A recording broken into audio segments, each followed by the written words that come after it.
plaisir d'être avec les élèves du collège Pfeffel à Colmar qui ont créé ce jeu. Alors, Islem, est-ce que tu peux nous expliquer le but du jeu? Le but du jeu, c'est de nourrir tous les éléphants.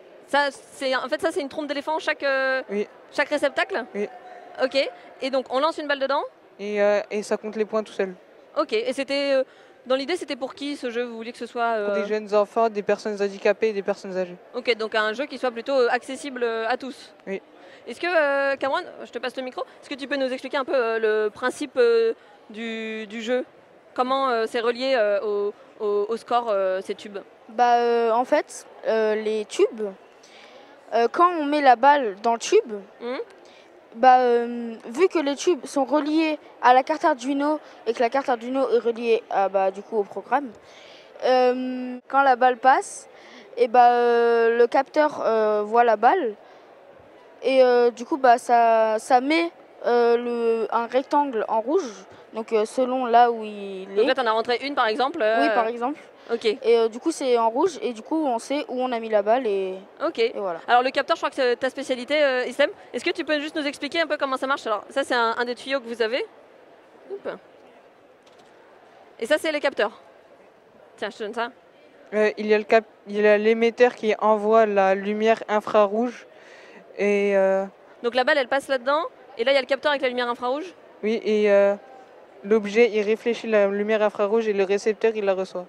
Ok, d'accord. Et ça, après, c'est pris en charge par un code? C'est toi qui l'as fait, Nejwa? Comment est-ce que ça s'est passé pour faire ce code? T'es parti de rien ou t'avais des bases un peu?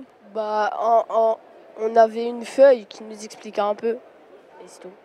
Juste les grands principes et après, c'est toi qui as tout agencé? Oui. Ok, d'accord. Et est-ce qu'il y a un truc qui a été particulièrement difficile à faire? Trouver le seuil. Ça veut dire c'est le seuil du capteur, quand est-ce qu'il capte la balle?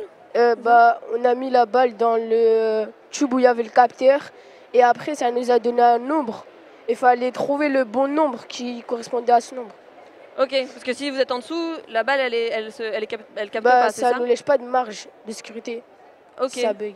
D'accord. Et pour remettre les comptes à zéro, comment ça se passe? On redémarre le programme. Tu redémarres le programme et on vous enlève les balles, c'est ça? Et là vous avez tout construit, le bois, les tubes en PVC Ouais, oui. Ok, et alors qu'est-ce que ça vous a apporté ce projet? Plus de connaissances et de l'amélioration en programmation. Et ça te plairait de continuer à faire de la programmation? Oui. Islem, toi, ça t'a apporté quoi Cameron, est-ce que tu as envie de nous dire ce que ça t'a apporté? Qu'est-ce que tu retiens de ce projet? Je retiens que même quand on pense ne pas y arriver, on peut y arriver parce que au début, quand on voit le jeu, on se dit ça ressemble à rien, ça va jamais. Tu pensais que vous y arriveriez pas au début? Ça va aboutir à rien. Et au final, là, c'est bien. Okay.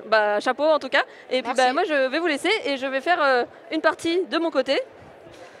Et encore bravo aux élèves du collège Pfeffel. Ah, presque.